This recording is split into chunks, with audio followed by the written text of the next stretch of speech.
उर्फ महेश उर्फ ये रमेश भैया जी पूर्व प्रधान, इनकी तरफ से 20 रुपया इनाम आ रहा है। अच्छा अच्छा, जो गाना तनहा पूरा चलाइए।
चाहने वाले नान पूरे गंभीर राजा कहाँ है? आए हैं संपर्क कर लीजिए।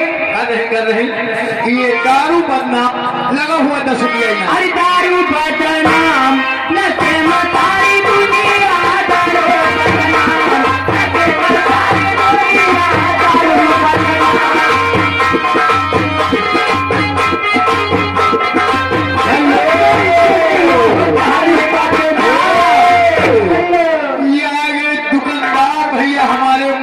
चौरसिया बगल में दुकान लगी हुई है चाय और 5 पुड़िया की। हाँ, शानदार चाय पीजिए, जिनकी तरफ से 10 रुपया इनाम। पार्टी धन्यवाद।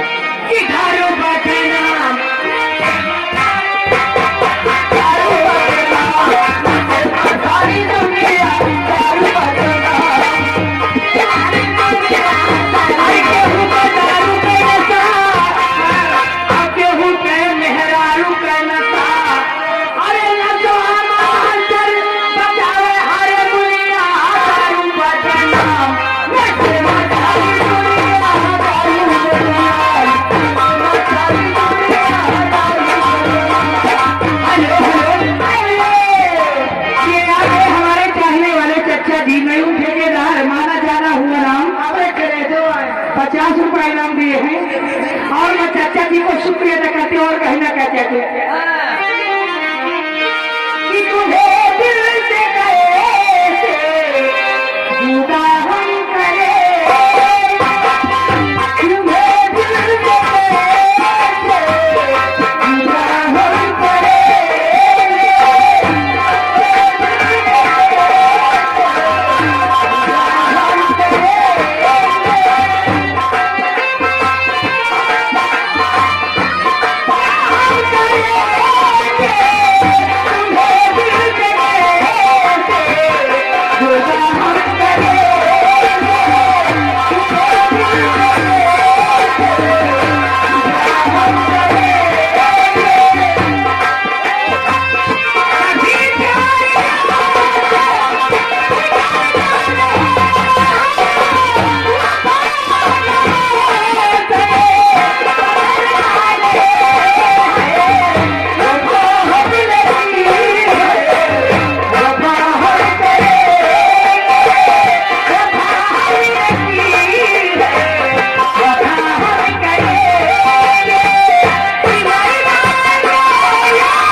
माना जाना हुआ नाम, छाया हुआ नाम, जहाँ जाते हैं तहलका मचाते हैं। 20 रुपये इनाम।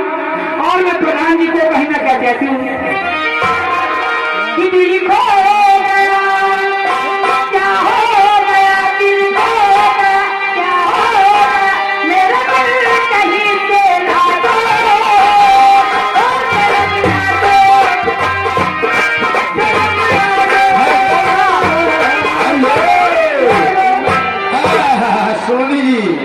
इधर आइए, तुम्हारे चाहने वाले यादव जी फिलोरो वाले इंतजार कर रहे हैं। आए राजा यादव आके कहा आइए आइए। ये आके हमारे चाहने वाले प्रधान भैया भानीपुर प्रधान जी आए हुए हैं। ये फिर दे है 20 रुपए इनाम और मैं प्रधान जी को शुक्रिया अदा करती रहना कहते हैं।